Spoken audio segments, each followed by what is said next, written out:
There is another fight in Washington against tobacco. This is our Health Watch this morning. The government has opened a new $54 million anti-smoking campaign. It started Thursday, and it features very graphic print ads and TV commercials. Just a little warning before we show you some.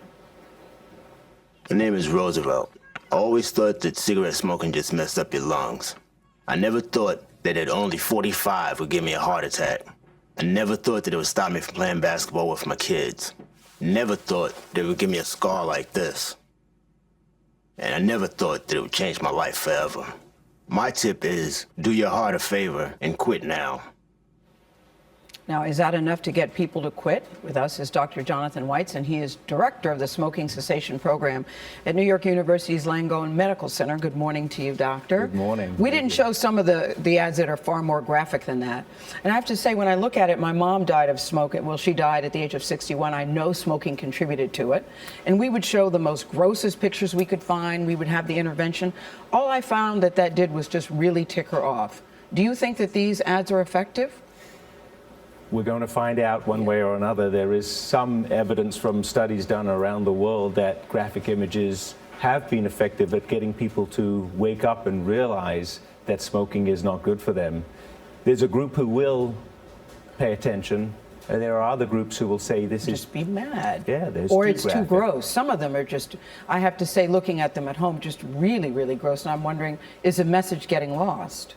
The message can get lost. People will be disturbed by these images, and they may look away and say, I can't look at that. Or they may just not identify at all. That's not me. So it sounds like you're saying there is a chance this could backfire. So then what works? I mean, we see higher taxes. Yeah. We see smoking bans all over the place. Most recently here in New York City in the parks now, you can't light up. But is any of that having an effect? Yes, it is. I think we have to have a concerted effort, and we have to use all the weapons that we have.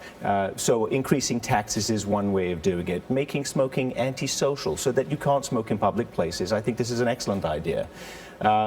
Preventing product placement and limiting how the tobacco industry can actually advertise or use their dollars to promote the tobacco industry to adults and to children.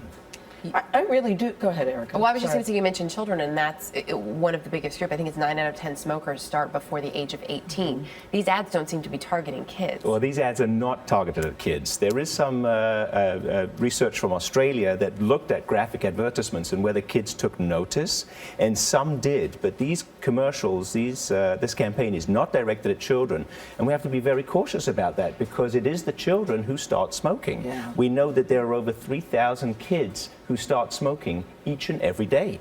And that is a tremendous concern. So we have to consider whether the children are going to pay heed to these commercials. Well, I think whether it's a good thing or a bad thing, at least we're talking about it. And I, for one, am for whatever we can do to get people to stop. We have to talk about it. It's very important. Whichever way this debate goes, as long as there's debate, as long as we're keeping it in the public eye, it will be effective. That's a good thing. Thank you, Dr. Whiteson. Thank you for having me. Good to see you, Jonathan.